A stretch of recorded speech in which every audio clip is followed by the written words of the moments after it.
Welcome to Marriage, Let's Talk, hosted by legendary worldwide marriage encounter leader, Father Rosy Rosebrough, featuring Catholic married couples from around the world who demonstrate healthy communication for building better marriages. And now, here's Father Rosy. Hi, Father Rosy here. I'm glad you could join us today. This podcast is not talking about marriage. It is where we're going to share how to create a better marriage through communicating feelings in authentic ways.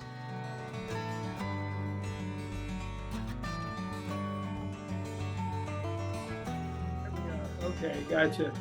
Okay, well, we'd like to welcome all the people who are turning in this evening. And we have John and Zoey Plummer, who are going to share on the dialogue, and we welcome to Marriage, Let's Talk. And so we ask you, you've had a good couple of weeks now. You saw the South Dakota mountains and so forth. Yeah, we took a family road trip to South Dakota. It's crazy horse. You said crazy horse, Yeah, we saw Badlands and Crazy Horse and Devil's Tower and kind of explored around for sure. Crazy Horse is humongous. Isn't that unbelievable? Seems like everything out there is huge. Have you seen that before? Mm-hmm. Yeah. Well, I'm amazed at the size of that horse and the Polish family that started that many years ago. Well, what topic have you chosen tonight to share with us? So we talked about how you can set some things down so you can pour that energy into other things. So what are some things that we can set down, and what are my feelings about that? Okay, I'll begin. I'll be quiet. You go. Yep. Okay. Dear John, our lives are definitely go, go, go. We're always spread too thin or treading water. I was listening to a podcast the other day called Mind to Muscle, and they mentioned how we should set some things down so we can pour that energy into other things. So that really spoke to my heart because I definitely feel like I have that pressure to do it all. I want to be the best wife, the best mom, the best teacher, the best sister, the best friend, the best version of myself all the time. And that means we have to set some things down. So I've been teaching PSR First Communion prep the last few years. I love it, and it's really special to use my gifts to serve God and to light a fire for Him in young kids' hearts. But this year I've stepped down to be more available to our family. And our own son that has ADHD, we might have to homeschool him for PSR this year. I also set down a lot of working on school stuff at home. I've been trying to be more productive, like during the school day, and focus on family at home. We've set down fall soccer. Our son said he didn't want to play soccer. We accepted that. We could have spent a lot of time and energy forcing him to play it. Even though we were kind of disappointed he didn't want to play it. We still just let it go, so we won't have that expectation this fall. I've also tried to lower my expectations of our house, our kids, etc. I try to make sure to cross some things off our weekly to-do list that I would like to do, but are too overwhelming with our schedule. And I gave up the idea of an uninterrupted workout each day. I've been working out in our kitchen or in the hallway while trying to keep the kids busy in another room and bringing them on my daily walks. So my feeling about setting these things down is peaceful. My feeling tastes like a warm cup of hot chocolate. It feels like laying down in bed after all the kids are asleep. It has a softness like a warm towel after you get out of the pool. It feels like taking deep breaths and slowing down my pace. It reminds me of watching the sunset in the Badlands or holding a sleeping baby. My feeling is a 9 on a 10-point scale. It sounds like a favorite song that comes on our playlist that we haven't heard in a while. My peaceful feeling is like when I was swinging with JP the other day, not worried at all about time, but just enjoying that moment together. I love you. Thank you. Dear Zoey, when I think of things that I can set down so that I can put more energy into other things and into us, the first thing that comes to mind is setting down my frustrations. Not the things that cause them. I wish it was that simple. But more so setting my negative emotional reactions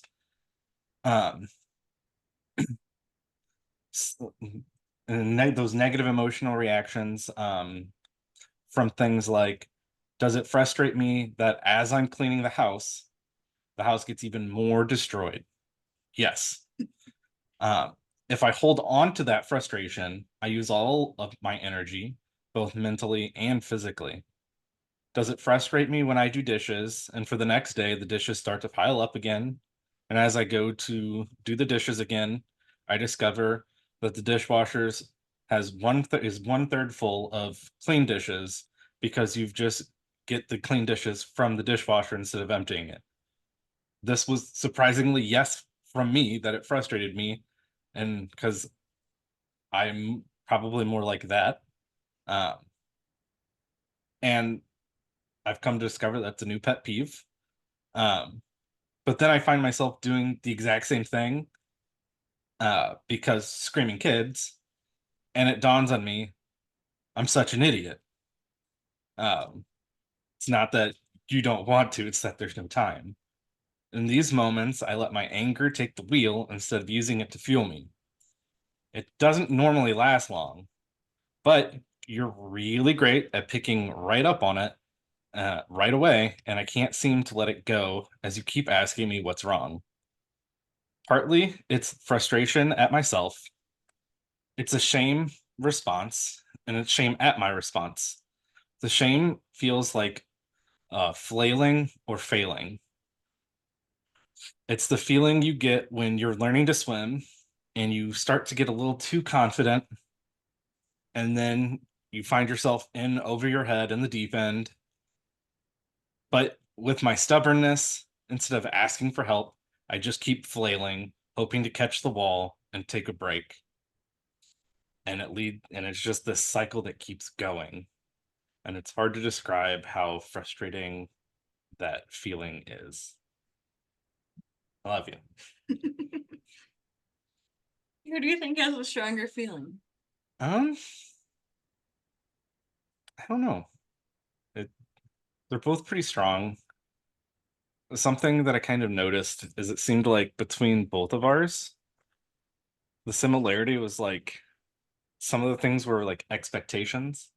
And like when we have expectations that aren't being met, that like either there's frustrations or um like when we stop with some expectations, then it like allows us to like give up that little bit of thing that we don't even have control over anyway, and to focus more on the things that do matter. That's uh how I felt with like our kid, like the workouts. Like I was trying to work out in our basement. And like my dream would be to have 30 minutes of uninterrupted time, like in the basement working out while you're watching the kids. And it just like didn't work out that way, scheduling wise. It's been so crazy in the summer. Like we've been go, go, go. So I was like waiting till 8 p.m. and then I was getting frustrated because I wanted to work out, but then I was too tired at that point. And like working out in general just like helps my mood dealing with some of these frustrations. So I feel like just like being flexible in that area and like every day just trying to get it in the afternoon when I'm with the kids. So I don't know, I think like that flexibility has helped me a lot with those expectations. yeah, I know with my answer, I was like, there's not much that we can actually like feasibly give up, like, or that we can put down as far as what we're doing, because it feels like we're doing the bare minimum on a lot of things, and even some of the things that are important to us. So like you went a lot more pragmatic, Mhm. whereas I was like, yeah, I can't necessarily put things down. Be great, we could just put the kids down for a little bit and let them be safe like they were when they were babies, and you could just put them in a crib. But now the crib would be on fire if we came back to it.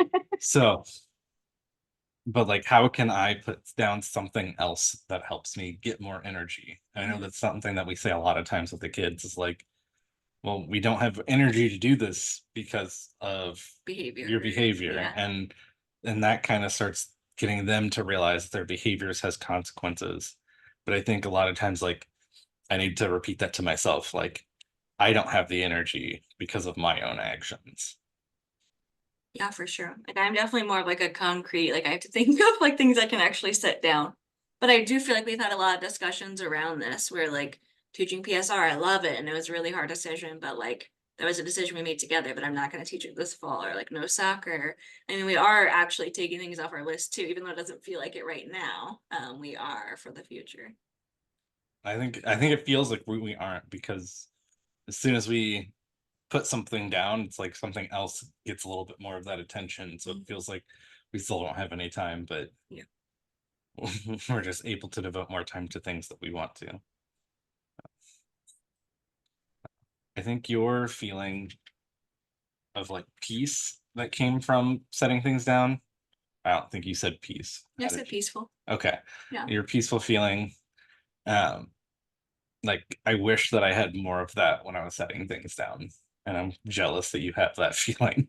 Which is like kind of funny in general, because I'm not like a peaceful person. Like I have extreme anxiety, like, but it does, like, it has been a good feeling to set some things down and like say no to some things. Like this week I said no to some social obligations that I really wanted to go to, but just not doing it. Like I just feel more peaceful, like not having as much on my plate. Yes. I know there's a lot of things that we wish we could do that just, it's hard. And even when we want to like stay up later when the kids are asleep, so we can have like a stay at home date night. Like So tired. we're just so tired at the end of the day, and it can be frustrating when like we just get to that point, and we often say our love language is sleep. It's true. But like I think we do need to maybe try to save some energy at the end of the day, or make sure the kids are in bed instead of More consistently in the summer. yeah. Yeah. Because when they sleep in the living, we let our kids sleep in the living room in the summer because it's like a slumber party for them. Well, the problem with that is it's like a slumber party every night, and they will stay up as late as possible, especially our 5-year-old. So we've been trying to get into some good routines this summer and like set some boundaries about that for sure. Well, thank you very much. Okay, I was just thinking of my own, placing down that for the last 6 weeks, I've had this very, very tight, crowded emotional ties to things I have to do, and everything I said yes to 6 months to a year ago are all next to each other.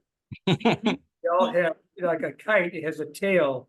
It's not just one activity or one moment. There's anticipation, there's planning, there's execution, then there's follow-up.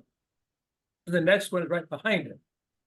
And you talk about the same thing, and I have to work hard in making sure that, like this week I've had 3 days of quiet.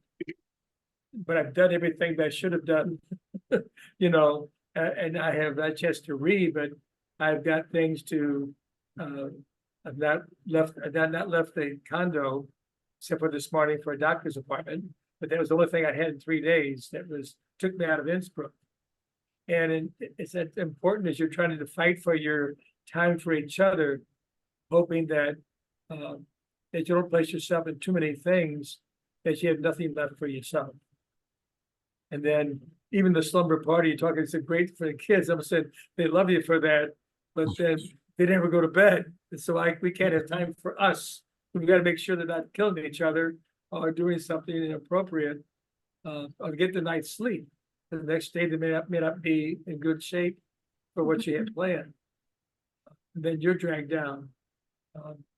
But you're always, it's like a beanbag chair that never gets settled completely. You gotta, when it gets off of it, you almost say, wait, where'd they go? All of a sudden you gotta resettle again. I call it the beanbag effect of a staff or a family. Every time somebody gets up, you all fall over because there's too much space left now.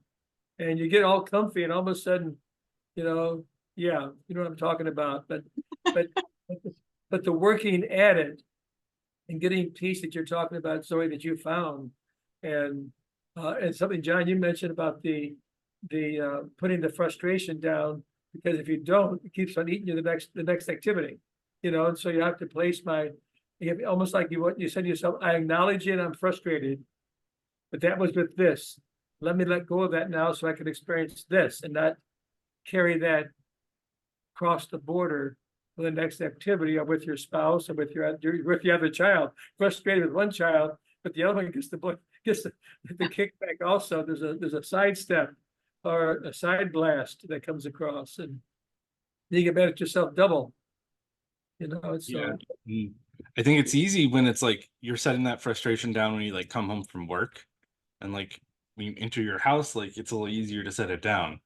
But like when it's in your house and your kids are going crazy, and then like you get frustrated, and then like you're barking not just at the kids but like at each other, and it's like we're not even mad at each other, we're just mad at this point.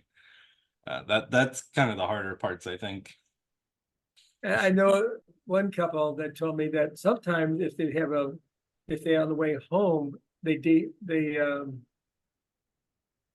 dethrone all the anxieties on the way home. Another person told me that they did it when they got home.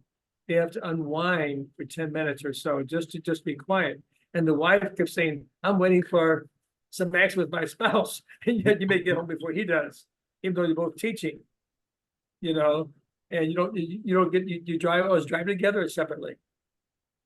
We go separately, but right now we're both home for summer, but so our schedule's kind of unstructured because I'm teaching part-time summer school and he's doing lawn care this summer.